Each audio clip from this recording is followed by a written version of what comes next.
Este hombre causó mucho daño a la iglesia, porque él creía que su deber era perseguir a los cristianos e impedir el avance y el crecimiento de estos grupos, de este mensaje diferente que esta gente estaba predicando.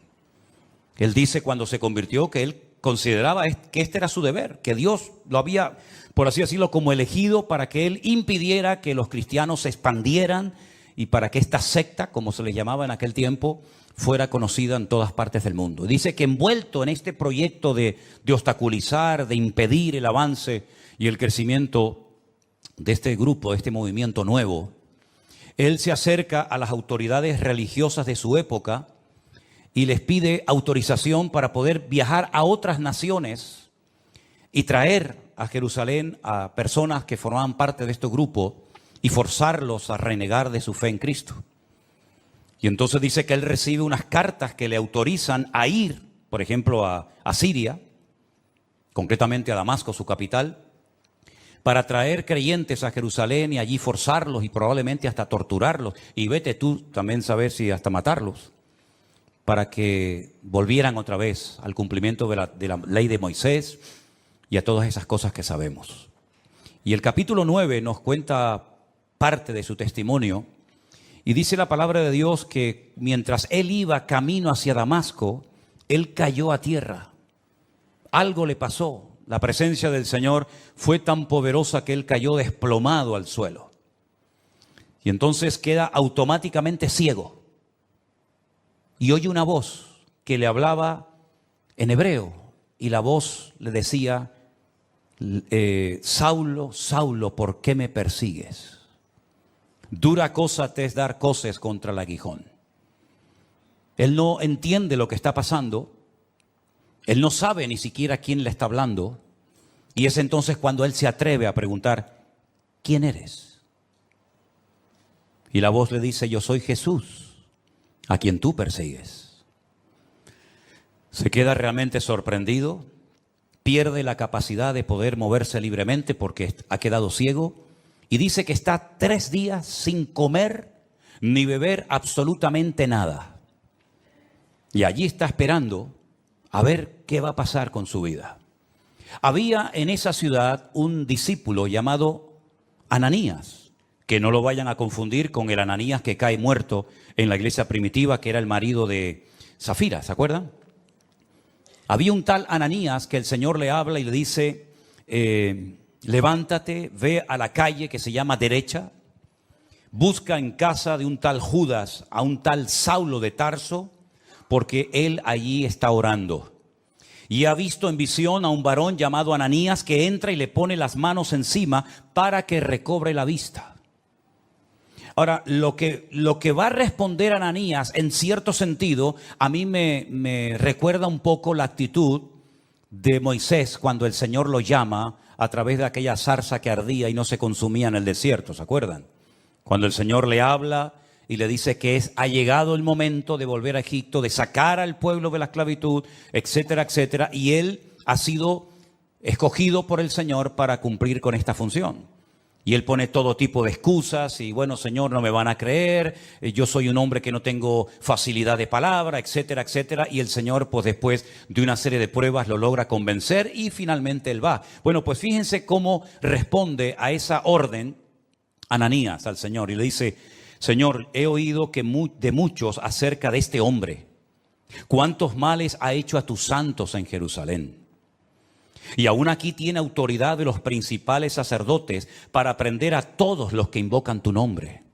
Como diciendo, Señor, yo sé que tú eres perfecto y tú no te equivocas, pero tú me estás mandando a que vaya a orar y le ponga mis manos encima a un hombre que es un peligro. Un hombre que tiene poder incluso en esta ciudad para llevarnos presos y matarnos si quiere en Jerusalén. Por lo tanto, no sé, no lo dijo, pero probablemente le pasó por la mente. Es decir, si hay otro por ahí que tú pudieras mandar, yo te lo agradecería, ¿no? Pero el Señor le dice, ve, porque instrumento escogido me es este, para llevar mi nombre en presencia de los gentiles, de los reyes y de los hijos de Israel. Porque yo le mostraré cuánto le es necesario padecer por mi nombre. Yo no sé si esto se lo dijo Ananías a Pablo, pero lo que está bien claro que si leemos el resto del capítulo 9 y toda la historia que nos cuenta la Biblia sobre Pablo, su vida no fue nada fácil. Porque prácticamente desde los primeros días de su conversión ya querían matarlo. Dice en el versículo 17, entonces Ananías entró en la casa, poniendo sobre él las manos, le dijo, hermano Saulo. Fíjate qué bonito, ¿no? Ya no es ese perseguidor, ya no es ese hombre peligroso, sino ahora es mi hermano Saulo. El Señor Jesús que se te apareció en el camino por donde venías, me ha enviado para que recibas la vista y seas lleno del Espíritu Santo. Al momento le cayeron de los ojos como escamas y recibió al instante la vista y levantándose fue bautizado. Y habiendo tomado alimento recobró fuerzas y estuvo Saulo por algunos días con los discípulos que estaban en Damasco.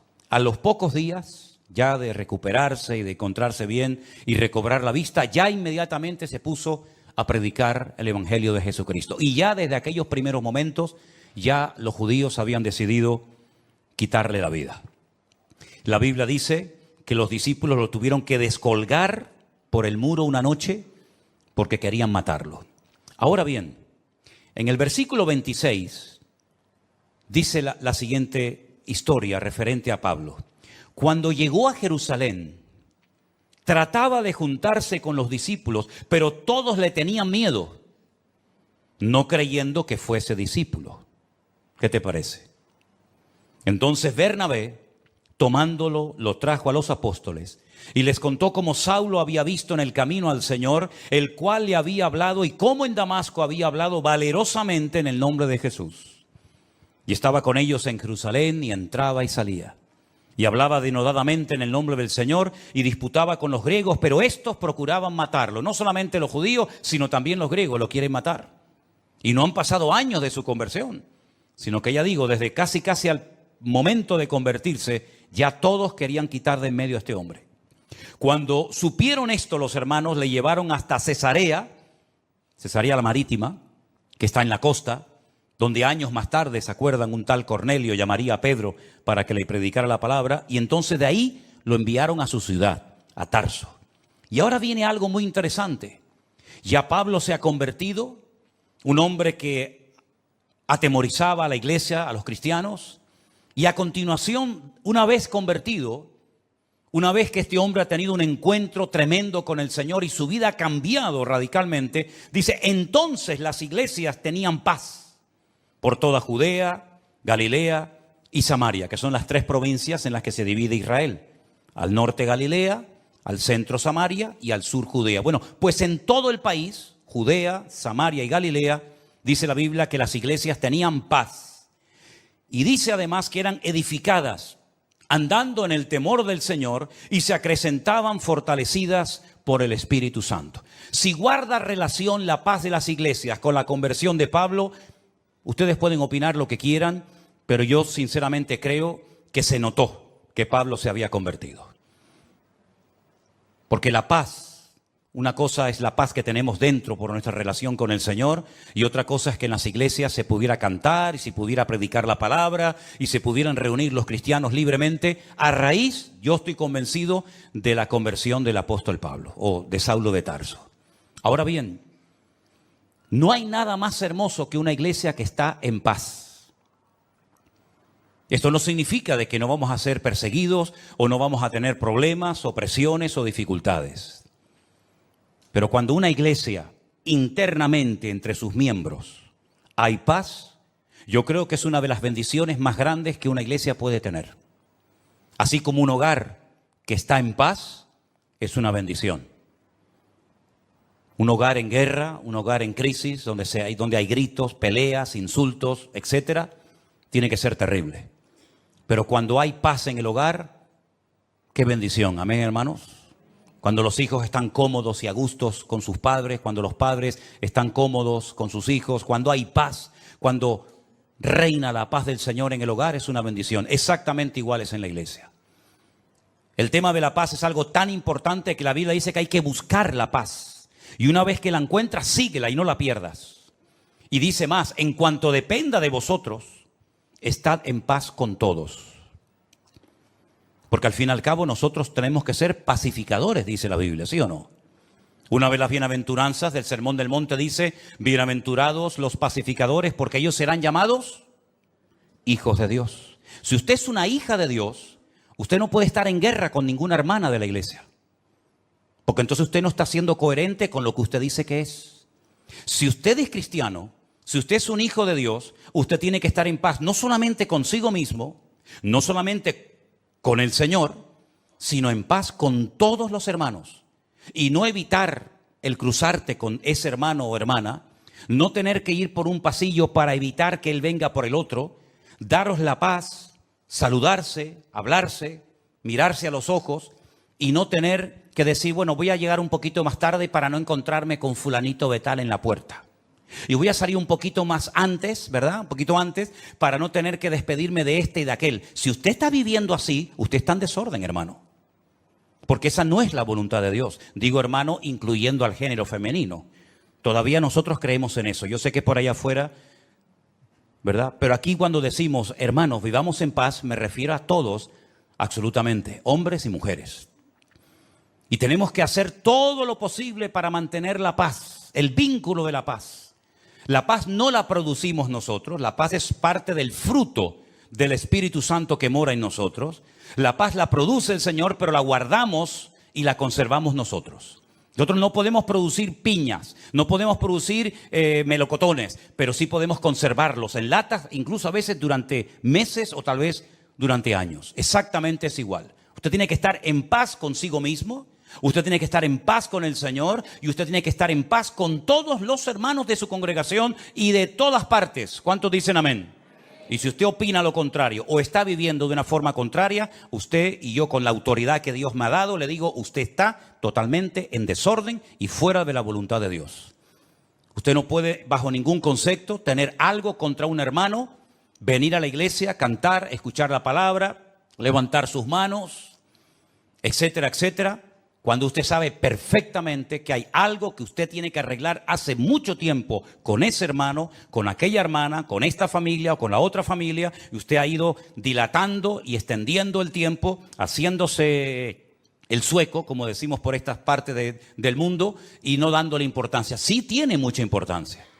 Hasta el punto que el Señor Jesucristo dijo, si cuando vas a ofrecer tu ofrenda al altar, ¿te acuerdas de que hay algo que tiene que ser arreglado? Deja tu ofrenda en el altar. Ve, reconcíliate primero y luego ven y presenta tu ofrenda. Pero lo primero es tu relación horizontal con los hermanos. Y después vienes, yo no me voy a ir ni me voy a cansar de esperarte, pero si tú no amas a tu hermano al cual ves, no digas que amas a Dios al cual no ves, porque la Biblia llama a tales personas mentirosas. ¿Cuántos dicen amén? Tenemos que ser pacificadores, tenemos que buscar la paz y mantenerla, tenemos que hacer todo lo posible por vivir en paz. Y si alguien no quiere perdonarte, si alguien no quiere arreglar el tema, bueno, pero por lo menos que usted cuando ponga su cabeza en la almohada duerma con su conciencia tranquila y sepa que usted ha hecho todo lo posible por arreglar el asunto, por arreglar el problema, y si no ha sido posible, por lo menos que usted diga, yo hice mi parte y ahora le dejo el tema en las manos del Señor. Pero no le quite importancia a este tema, porque no hay nada más hermoso y nada más poderoso que una iglesia en paz. Repito, no solamente con el Señor, sino también entre los hermanos. ¿Cuántos dicen amén? Cuando nosotros tenemos conocimiento de Dios y de su palabra, ese conocimiento nos compromete. El conocimiento no es para presumir. Mire cuánto sé. Le voy a decir cuántos versículos de la Biblia sé o cuántos capítulos conozco. No, el conocimiento no es para eso. El conocimiento nos capacita para poner en práctica lo que hemos leído, lo que sabemos, y para poder vivir una vida cristiana práctica y no desde el balcón de la teoría, sino vivir como el Señor quiere que vivamos. Y por eso, como las iglesias tenían paz, dice que por eso las iglesias eran edificadas. ¿Cómo se edifica una iglesia? Bueno, lo primero que tiene que tener claro una iglesia, que lo que le va a dar sustento y fundamento a una congregación, a un ministerio y a una vida, es la roca que es la palabra de Dios. ¿Cuántos dicen amén?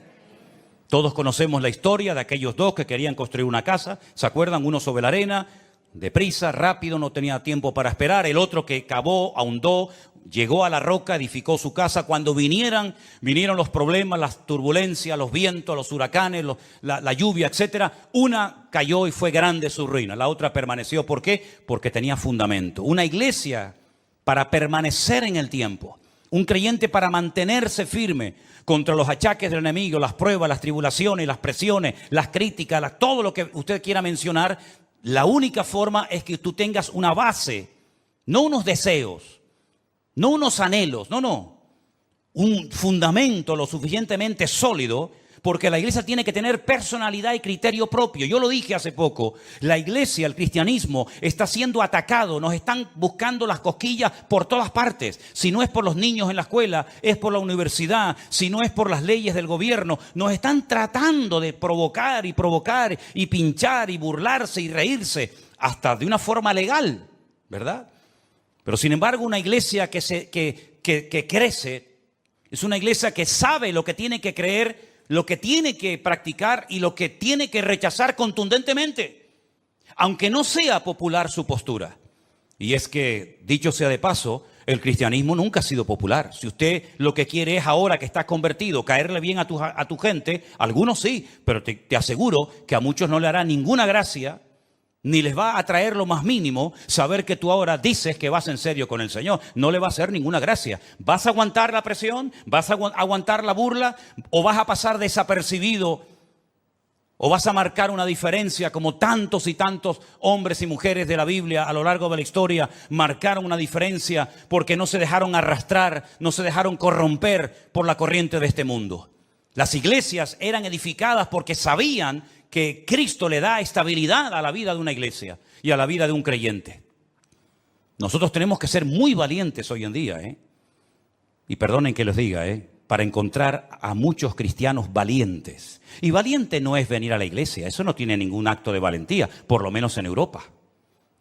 A lo mejor habría que tener mucho valor para ir a una iglesia en otros países donde hay persecución, pero para entrar por estas puertas, ¿qué valentía tienes que tener? Ninguna. Para leer la Biblia no hace falta ser valientes, por lo menos hoy por hoy, hoy en día en Europa o en países que nos están viendo ahora mismo. Pero yo cuando hablo de valentía, hablo de tomar decisiones, de estar dispuesto a jugármela por el Señor. Hemos dicho durante años cosas que yo después compruebo a la luz de la realidad, que son simplemente teorías y opiniones. Lo primero en mi vida es el Señor. ¿Seguro que lo primero en tu vida es el Señor? ¿Tú estás seguro de eso?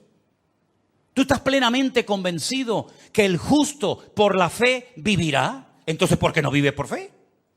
Si eso es verdad y tú lo crees, ¿por qué te agarras tanto a lo que tienes y no a lo que eres en el Señor? Porque hay incluso personas que no tienen tantas responsabilidades en la vida que atender y que les cuesta tanto dar pasos de fe. Pero sin embargo después predican y hablan de la fe, pero a la hora de la verdad no dan los pasos correspondientes. Las iglesias del Nuevo Testamento eran iglesias valientes, no solamente porque se jugaban la vida, muchos de ellos, sino porque el cristianismo llegará un momento en el que vas a ser confrontado con tu fe. Y en ese momento tú tendrás que demostrar si verdaderamente tú estás bien parado en Cristo o no. Las iglesias tenían paz, por lo tanto eran edificadas, pero dice además que andaban en el temor de Dios. Bueno, ya todos sabemos a estas alturas, creo yo, la diferencia entre miedo y el temor a Dios.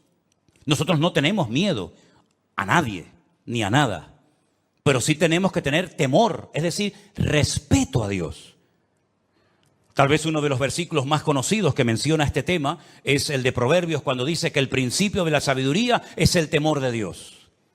Pero es que a mí me gusta otro que también habla del temor de Dios, que también está en Proverbios, que dice que el principio de la sabiduría es aborrecer el mal. Y dice la Biblia que las iglesias de Judea, de Galilea y de Samaria andaban en el temor de Dios. Es decir, eran iglesias que andaban en orden.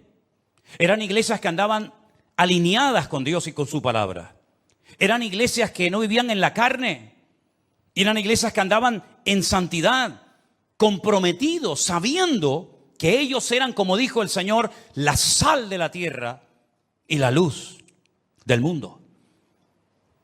No siempre fue así. Después hubieron tremendas persecuciones, muchos hermanos perdieron la vida, unos fueron quemados, torturados, crucificados, etcétera, etcétera. Pero por lo menos durante un tiempo, el libro de los Hechos destaca que hubo un tiempo que había paz en las iglesias. Las iglesias eran edificadas en la palabra, en el amor unos con otros, porque andaban en el temor de Dios, y parece como que una cosa nos lleva a otra. Cuando hay paz, nos podemos edificar mutuamente unos a los otros. Y cuando nos edificamos es porque entendemos que el temor de Dios implica compromiso el uno con el otro. El venir a la iglesia no es hola, hola, buenas tardes, Dios te bendiga. No es venir de excursión a la iglesia. Yo noto que hay algunos que vienen de excursión a la iglesia. Y noto que hay algunos que vienen obligados a la iglesia. Y eso funciona un tiempo. Pero llegará un momento que no te va a funcionar ese sistema. Llegará un momento que el niño o la niña te dirán, no voy a la iglesia. Y ya no sirve. Te quito el teléfono, no sales con tus amigas, no te va a funcionar ese sistema. Porque perdiste la guerra hace muchos años y la quieres ganar ahora. Y yo dije hace unas cuantas semanas atrás que hay batallas que las tienes que ganar hace años. Tuviste que haberlas ganado hace años.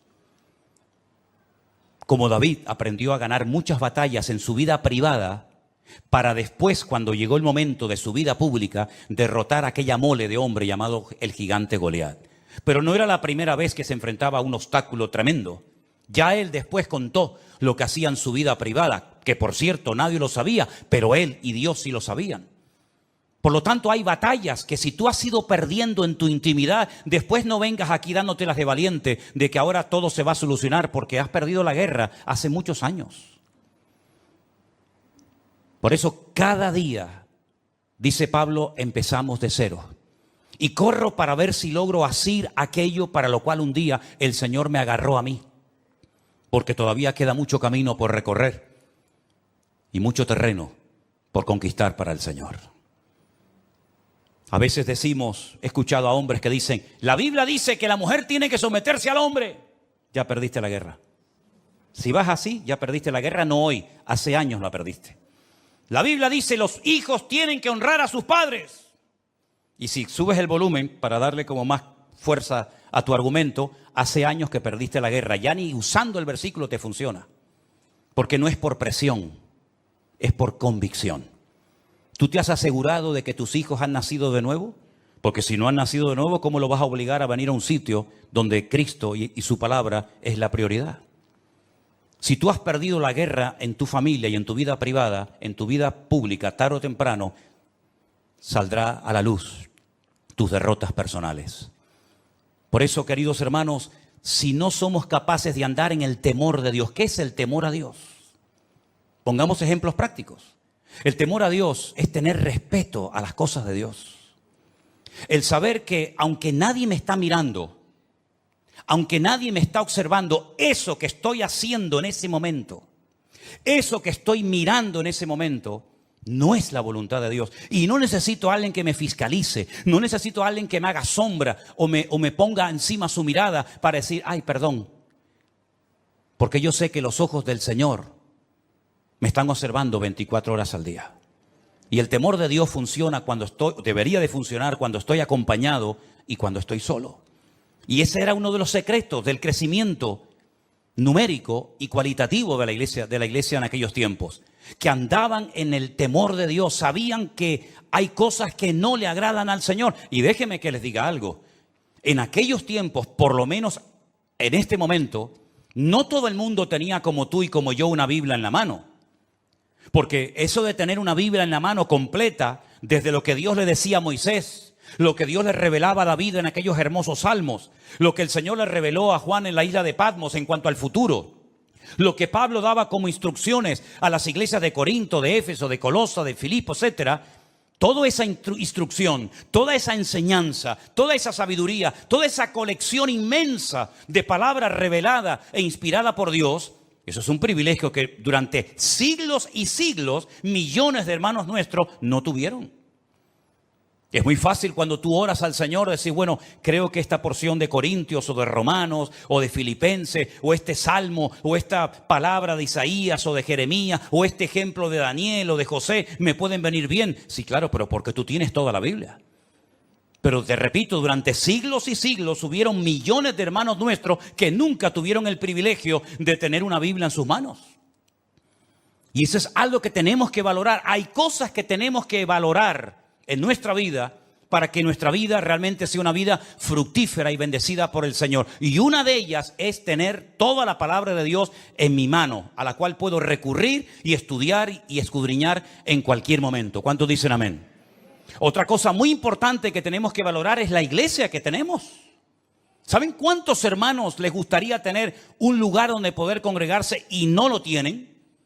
Bien porque a lo mejor no hay una iglesia cerca de su casa, bien porque las que hay son un desastre y enseñan cosas que no son bíblicas, por el motivo que sea. Pero ¿sabes el privilegio de poder tener un lugar donde tú puedes encontrarte con otros hermanos cuantas veces tú quieras? ¿Saben el privilegio que tienen, por ejemplo, nuestros hermanos allí en San Francisco, con lo que estuve la semana pasada, de tener una iglesia? Amen su congregación, amen las personas que están trabajando allí, dando su tiempo y su vida. Hay algunos que tienen la sensación de que siempre lo que no tenemos es lo mejor y no lo que tenemos. Siempre la mejor iglesia es la que no tengo. El mejor pastor es el que no tengo. Los mejores líderes son los que no tengo. ¿Cuándo llegará el día en que muchos cristianos inmaduros y carnales se den cuenta que lo mejor no es lo que me falta, lo mejor es lo que ya tengo, que me dio el Señor hace mucho tiempo? ¿Cuántos dicen amén? Dele gracias a Dios por sus hermanos. Dele gracias a Dios por la Biblia, dele gracias a Dios por sus obreros, por sus pastores, dele gracias al Señor por su iglesia. No esté siempre con un ojo por arriba y con un ojo por otro lado. Valore lo que tiene. Porque yo he llegado a la conclusión de que hay algunas personas que dicen que se fueron de algunas iglesias, pero después viendo cómo andan hoy en día, pues a lo mejor empiezo a dudar de que no salieron de su iglesia porque a lo mejor en su iglesia se hacía todo mal, sino porque a lo mejor ellos eran los que estaban mal y no querían someterse ni obedecer la palabra de Dios. Qué maravilla ver este versículo, hermanos. Y al final la conclusión es que eran fortalecidas por el Espíritu Santo. Tenían paz, eran edificadas, andaban en el temor de Dios, se acrecentaban, es decir, crecían, se multiplicaban, fortalecidas por el Espíritu Santo. Este es el diseño bíblico perfecto para una iglesia local o en cualquier parte del mundo donde se encuentre. No hay nada más que esto, hermanos. Y cuando dice que eran fortalecidas en el Espíritu Santo, nosotros tenemos que saber a estas alturas que el Consolador o el Espíritu Santo fue enviado por el Señor a la vida del creyente, a la vida de las iglesias para fortalecerlas. Miren algunas cosas que dijo el Señor en los días previos a su despedida, cuando observó a sus discípulos un tanto tristes. Les dijo: no os dejaré huérfanos, tranquilos, no se pongan nerviosos, no estén así preocupados. Yo me voy, pero yo le rogaré al Padre para que os envíe al Consolador, al Espíritu Santo, el cual estará con vosotros para siempre. Jesús no estuvo siempre con sus discípulos, estuvo un tiempo, estuvo unos años y después volvió a la gloria, pero dice: no os dejaré huérfanos. Cuando el Espíritu Santo venga, que ya vino, Él tomará de lo mío y os lo hará saber. Él os recordará todo lo que yo os he enseñado. Él me glorificará a mí y Él os guiará a toda la verdad. ¿Cuántos dicen amén? Por eso el apóstol Pablo escribía aquellas cartas y en una de ellas decía: hermanos, por favor, no quiero que ignoréis que vuestro cuerpo ahora es el templo del Espíritu Santo de Dios, el cual mora en vosotros. Mira, ni Moisés, ni Jeremías, ni Isaías, ni David, ni ningún personaje del Antiguo Testamento podía decir: en mi cuerpo mora 24 horas al día el Espíritu Santo de Dios. Ninguno de ellos lo pudo decir, porque no era el momento. Pero ahora, en estos tiempos, desde que nació la iglesia en el día de Pentecostés hasta el día de hoy, nosotros podemos asegurar con la Biblia en la mano de que nosotros somos portadores, templo del Espíritu Santo de Dios, el cual mora en nosotros. Ya no tenemos que ir a un templo en particular para ver y observar y experimentar la presencia del Señor, sino que Dios mora en mí, Dios vive dentro de mí. Y si el Espíritu de Dios mora en nosotros, Él dará testimonio. a nuestro espíritu de que estamos o no en la verdad. Si el Espíritu de Dios mora en nosotros, comenzará a cambiar nuestra forma de pensar. Porque dice que los que son de la carne piensan en las cosas de la carne. Faltaría más. ¿En qué van a pensar? Pero dice, pero los que son del Espíritu piensan en las cosas del Espíritu. Te cambia la forma de hablar, te cambia la forma de pensar, te cambia la forma de vivir. Y por eso tenemos un capítulo entero que sería buenísimo que se lo aprendieran de memoria. No digo léanlo, no, eso ya era hace años. Eso ya era hace años. Pastor nos dijo que no, ahora te digo que te lo aprendas de memoria. Tenemos que ir avanzando, ¿no? Si no, siempre estamos igual, como los niños pequeñitos. Léanse el capítulo 8. ¿Cuántos leyeron el capítulo 8 de Romanos? Eso ya pasó a la historia. Ahora usted tiene toda una semana para aprenderse un capítulo entero de la Biblia. Y lo puede hacer perfectamente, ¿eh? Porque yo cuando veo a gente que está estudiando medicina y se tienen que aprender miles de términos y miles de medicamentos y lo hacen, ¿cómo no nos vamos a aprender nosotros? Además, cuando contamos con la ayuda del Espíritu Santo de Dios, ¿sí o no?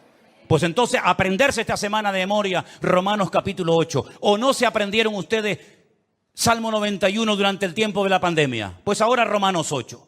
Y Romanos 8 nos dice cómo vivir en el Espíritu. Si usted ve que su vida no va bien, si usted ve que algo siempre hay, es porque a lo mejor no está poniendo en práctica lo que dice Romanos 8. Porque Romanos 8 es la enseñanza, es el diseño divino para la vida de una iglesia hoy en día. Vivir en el Espíritu de Dios. Y entonces te vas a dar cuenta de que hay tentaciones que ya no te vienen, cuando antes te venían todos los días. Pero porque has ido matando el deseo de la carne, lo has ido matando de hambre. Y has comenzado a alimentar la nueva criatura, la nueva obra que el Señor ha hecho en ti. Y te vas a dar cuenta de que ahora tus deseos han cambiado. Antes lo que te dominaba ya te da, perdonen, hasta asco. ¿No les ha pasado a ustedes eso alguna vez? Yo he conocido fumadores, yo nunca fui un fumador. Yo me habré fumado 2 cigarrillos en toda mi vida, o 3 o 4, yo qué sé. Pero hay gente que fue fumadora, pero fumadora de estos de verdad. Que me dicen, a mí se me pone una persona hoy en día que fuma a mi lado y me da asco. Y tú, a ti te da asco. Pero si tú antes te daba, ya. O digo fumar, perdonen, parece como que siempre el pecado más grande es el de fumar. Bueno, digo criticar, o digo beber, o digo cualquier otro. Cuando tú verdaderamente estás empapado y enamorado del Señor y tienes tus ideas claras y estás alineado y centrado en el Señor y andas no por impulsos, por emociones, por sentimientos, sino andas fortalecido en el Espíritu y por el temor de Dios, te vas a dar cuenta de que tus gustos han cambiado. Hay músicas que no te van a gustar porque le ofenden y le molestan al Espíritu Santo que mora en ti. Pastor, es bueno que yo oiga esto o lo otro. Digo, usted es cristiana, ore al Señor y ya verás lo que el Espíritu Santo te dice a tu corazón. Es más, si estuviéramos más llenos del Señor, no haríamos tantas preguntas. Estoy convencido de ello. Porque el Espíritu que mora en nosotros nos pondría en nosotros el anhelo de Cristo para hablar, para pensar, para vestirnos o para lo que sea. Cuando usted se pone en el espejo, pregúntale al Señor, Señor, ¿cómo me ves? ¿Hay algo que no te gusta de mí? Y yo te aseguro que si tú eres sincero contigo mismo, el Señor te va a decir, quítate ese pendiente de la oreja, bobo. ¿Qué haces tú con eso? ¿Qué haces tú con eso? Ay, perdón, Señor. ¿Y para qué te estás pensando en poner un tatuaje? No, pero me voy a poner, esfuérzate y sé valiente. Déjate de tatuaje y vive esforzado y valiente. Porque te lo puedes poner en el brazo, pero después puedes ser un pelele y un machango. Así que déjate de tanto tatuaje y tanta bobería. Señor, ¿y yo puedo ir a la playa y quitármelo de arriba para ponerme morenita? Tú te vas a dar cuenta que cuando tú estás alineado con el Señor y fortalecido en el Espíritu y andando en el temor de Dios, hay muchas cosas que tú dices, oye, yo no sé lo que me pasa, pero ya no tengo deseo de hacer aquello, o de ver esto, o de tocar lo otro. ¿Por qué? Porque el Espíritu que mora en vosotros os anhela celosamente, dice la palabra de Dios. Y si no, miren ejemplos en la Biblia de personas que nunca jamás leyeron la Biblia y decían, eso no lo podemos hacer porque eso no es la voluntad de Dios.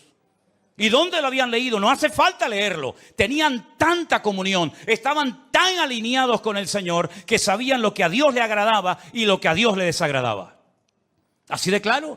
Pero claro, hijo, si tú vives en la carne, si tú estás todo el día pensando en la carne, si estás rodeado de carne y si también te mueves en un ambiente de carne y después dices, no, es que no se me abren las puertas, es que Dios no me ayuda, es que Dios no me bendice. Pero tú te crees que con la vida de desorden que tú llevas, Dios tiene la obligación de edificarte, de fortalecerte y de bendecirte. Hay un precio que pagar, queridos hermanos.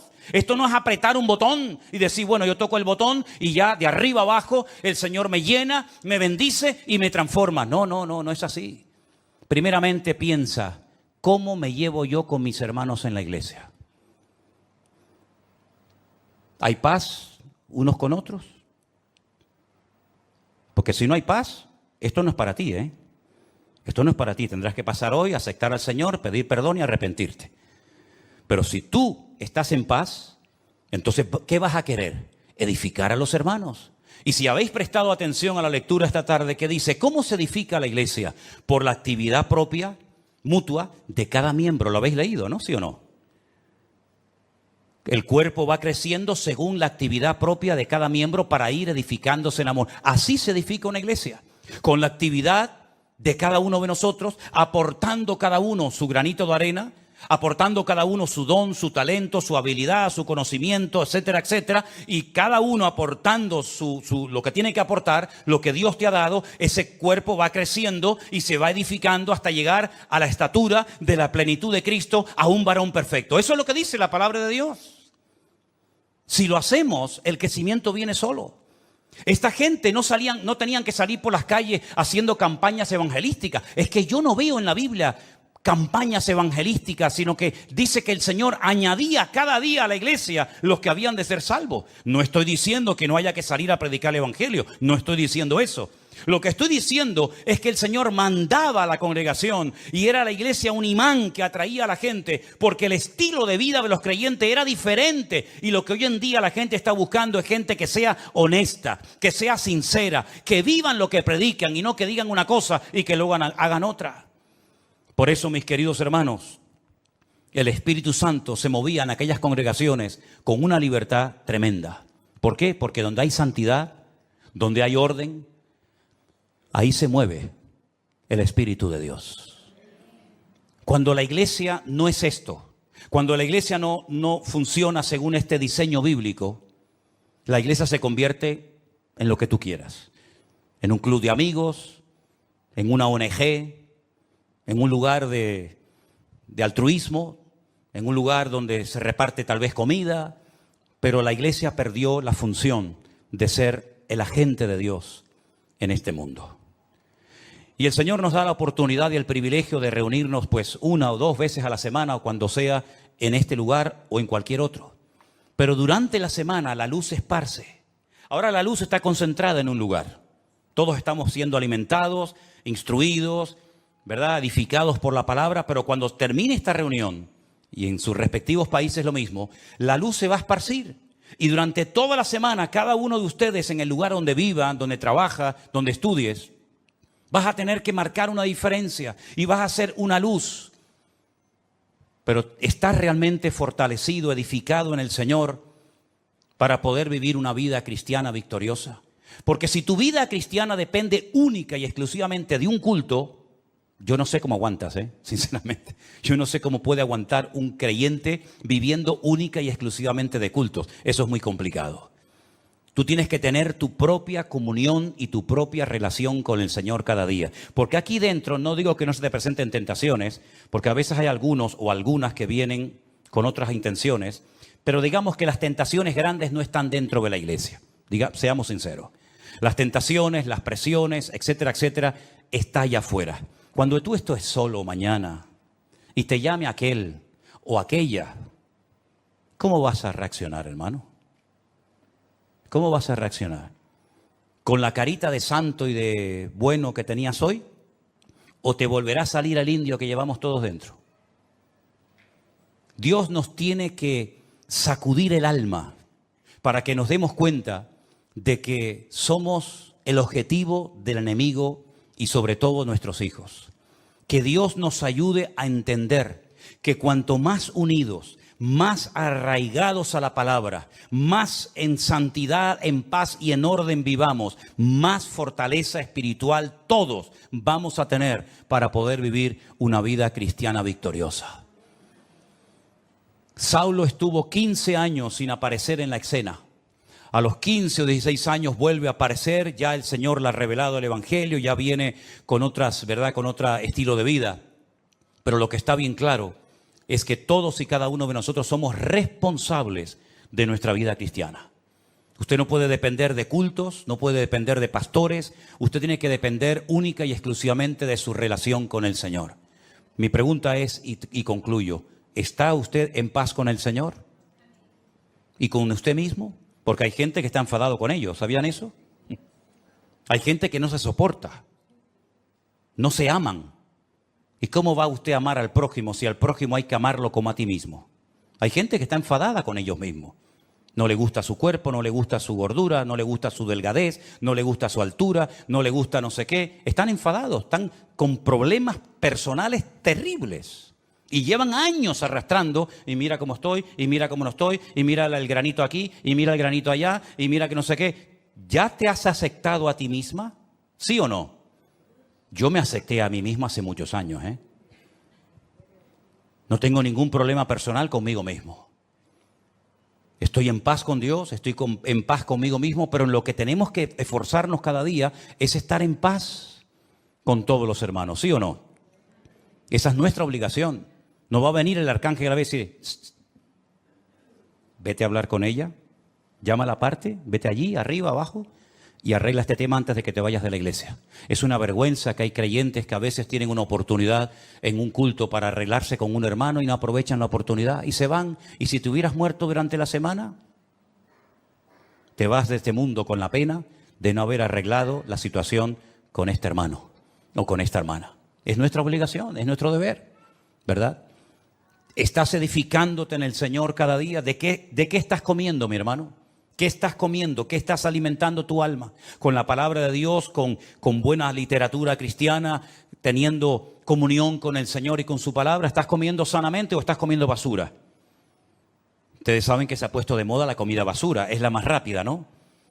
Ay, hermano, me invitaron unos hermanos a comer un potaje en su casa. Qué diferencia comerte un buen potaje a comerte una birria de hamburguesa. Hazme el favor. ¿Estás comiendo bien espiritualmente hablando? ¿Estás comiendo bien? Es tu obligación, no la mía, es la tuya. ¿Estás fortaleciéndote en el Señor? ¿Estás andando en el temor de Dios? ¿Estás huyendo de ciertos y determinados ambientes y lugares y personas que te pueden contagiar y te pueden perjudicar tu desarrollo y tu crecimiento espiritual? ¿Te das cuenta cómo hay muchas cosas que no dependen de un pastor o de una iglesia, sino son cosas que somos nosotros los responsables delante de Dios de tomar esas medidas preventivas para poder construir una vida cristiana victoriosa? Medita en todo esto que has escuchado esta tarde, hermano. Porque hay gente que a lo mejor no tienen paz en su corazón porque no están haciendo esto que hemos leído esta tarde. No se están edificando en el Señor, no tienen comunión con el Señor y por lo tanto no tienen paz. Pero la paz es posible, dice la Biblia. Tú guardarás en completa paz. ¿A quién? Aquel cuyo pensamiento en ti persevera. Cierra tus ojos en esta tarde y dile al Señor, Señor, escúchame bien lo que te voy a decir. Así como las iglesias de Galilea, de Judea, de Samaria tenían paz, yo quiero tener paz. Así como aquellas congregaciones de antaño eran edificadas en la fe y en la palabra, yo también lo quiero ser hoy en día, Señor. Yo quiero ser fortalecido en el Espíritu Santo de Dios cada día. Yo quiero amarte y quiero temerte, porque eso es lo que significa tener temor de Dios, respetar a Dios, tener respeto a Dios y no ser un descarado, un irreverente, un desobediente, sino ser una persona que tiene respeto de Dios. Que no le echa siempre la culpa a alguien de tus problemas. Porque esa es una actitud tremendamente infantil. Ay, si yo hubiera tenido un buen padre. Ya. ¿Y cuántos han tenido un buen padre y han salido totalmente descarriados? Así que no le eches la culpa al padre que no tuviste o a la madre que no tuviste o que tienes. No le eches la culpa al pastor, al diablo, al mundo, a la iglesia, a los jóvenes. No, ya está bien. Así actúan los niños pequeñitos. Siempre la culpa la tienen los demás. Pero es tiempo, mis queridos hermanos, de mirarnos, de examinarnos a nosotros mismos, de probarnos a nosotros mismos y de reconocer que yo soy el único responsable de mi vida espiritual, de mi crecimiento y desarrollo. Valore lo que Dios le ha dado, mi hermano. No esté saltando de flor en flor, saltando de un lugar a otro. Parece que siempre lo que hacen los demás es mejor que lo que usted tiene o Dios le ha dado. Y si el lugar en el que usted está dice que no tiene lo que tienen otros, pues ya sabe lo que tiene que hacer: aportar, colaborar, integrarse. Y de esa manera usted podrá aportar lo que dice que no tenemos. Madurez, valentía, crecimiento y desarrollo espiritual es lo que necesita urgente la iglesia del Señor hoy en día. Ya basta de ese cristianismo superficial, con una falta de compromiso total y absoluta. Hermanos, nosotros, dice la Biblia, estamos completos en Cristo Jesús. Usted está completo en Cristo Jesús. Solamente tienes que echar mano de lo que Dios te ha dado hace mucho tiempo. El mismo Espíritu de Dios que moraba en Cristo Jesús, nuestro Señor, es el mismo Espíritu que mora ahora en ti. Ni más ni menos. Por eso dice la Biblia que el Espíritu que levantó a Cristo de los muertos vivificará vuestros cuerpos mortales por su Espíritu que mora en vosotros. Escuche bien esto: el mismo Espíritu que ungió a Jesús, el mismo Espíritu que guió al Maestro, el mismo Espíritu que Él dijo: el Espíritu de Dios está sobre mí y me ha ungido para dar vista a los ciegos, para dar libertad a los cautivos, para pregonar el año agradable del Señor. Ese mismo Espíritu ahora mora dentro de usted. El mismo. La misma unción, la misma autoridad, el mismo poder. Use, eche mano. Como decía Pablo a Timoteo, echa mano de la vida eterna. Usa lo que Dios te ha dado. Aviva el fuego del don de Dios que está en ti. No lo apagues. Cumple con tu llamado. Cumple con tu ministerio. Esfuérzate. Pelea la buena batalla. Acaba la carrera. Guarda la fe. Es nuestro deber. Son deberes personales, intransferibles. Nadie puede ocupar mi lugar de oración ante mi Dios. Alguien puede orar por ti, pero si tú no oraste ese día, te lo perdiste. Nadie puede ocupar esa banca, esa silla donde tú estás sentado más que tú. Porque un día Cristo se apareció en un culto y faltaba uno, y fue el mejor culto de todos, porque se apareció nada más y nada menos que el resucitado, victorioso y glorioso, el Rey de Reyes y Señor de los Señores, y Tomás no estaba. Nadie puede leer la Biblia por ti, nadie puede evangelizar por ti. Otros podrán hacer algo parecido a ti, pero tus deberes eres tú el responsable de cumplirlos. Ni papá, ni mamá, ni la esposa, ni el marido, ni los hijos, ni el pastor, ni la iglesia. Tú eres el responsable. Es como si tú mañana no vas a trabajar. Tal vez el jefe puede llamar a otro, pero tu deber era haber estado allí. Así que, mi querido hermano y amigo, como le dijo el Señor a Ananías, levántate y ve a orar por Saulo de Tarso. Es que es un hombre peligroso. Levántate y vete a orar por Saulo de Tarso. Es que he oído de muchos males que ha hecho a tus santos en Jerusalén. Levántate y ve a la calle derecha. Pon las manos sobre él para que recobre la vista. Ananías, déjate de excusas. Levántate. Y como dice la palabra, y lo dijo Saulo de Tarso, es hora de levantarnos del sueño. Porque la noche está avanzada y se acerca el día. Señor, gracias por tu palabra. Queremos ser esta iglesia de la cual se habla aquí en tu palabra. Iglesias fortalecidas en el Espíritu. Iglesias que andan por el temor de Dios, en paz. los hermanos unos con otros, sin guerras, sin peleas, sin murmuraciones ni divisiones internas. Queremos, Señor, vivir conforme a tu diseño en nuestras vidas. Que tú tomes posesión de todo nuestro ser y que en estos tiempos difíciles en los cuales nos ha tocado vivir, podamos ser la sal y la luz del mundo.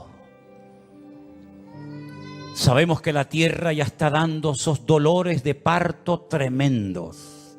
Cada vez serán más frecuentes y más dolorosos. Y aunque el hombre natural no puede entender lo que está sucediendo, el hombre espiritual sabe qué está sucediendo. Y algunos dicen, ¿por qué? ¿Y por qué? Y yo digo, ¿por qué no? No es por qué. Sabemos para qué el Señor está permitiendo todas esas cosas en países donde se prohíbe su palabra. En países donde persiguen a los cristianos, en países donde se dice en un libro sagrado que tienen que Cristo no es el Hijo de Dios y que no murió en una cruz y que no resucitó, ¿no? Pues muy bien, no quieren andar a las buenas.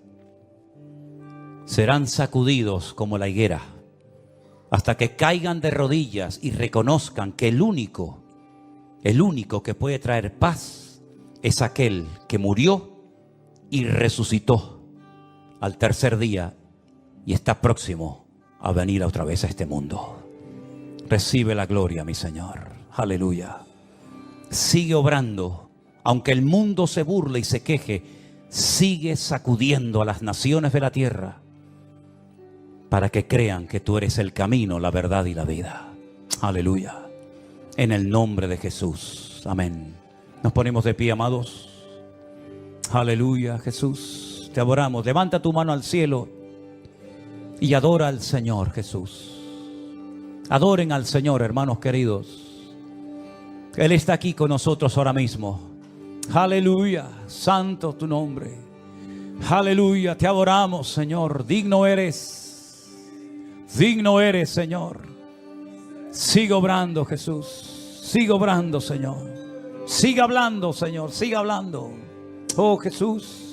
Gracias. Oh, gracias, Señor. Gracias, Señor. Te adoramos. Oh, gracias. Gracias, Señor Jesús. Aleluya. Y más de ti. Sí, Señor. Gracias, Jesús. Te adoramos, te adoramos. Te adoramos, Señor Jesús. Aleluya.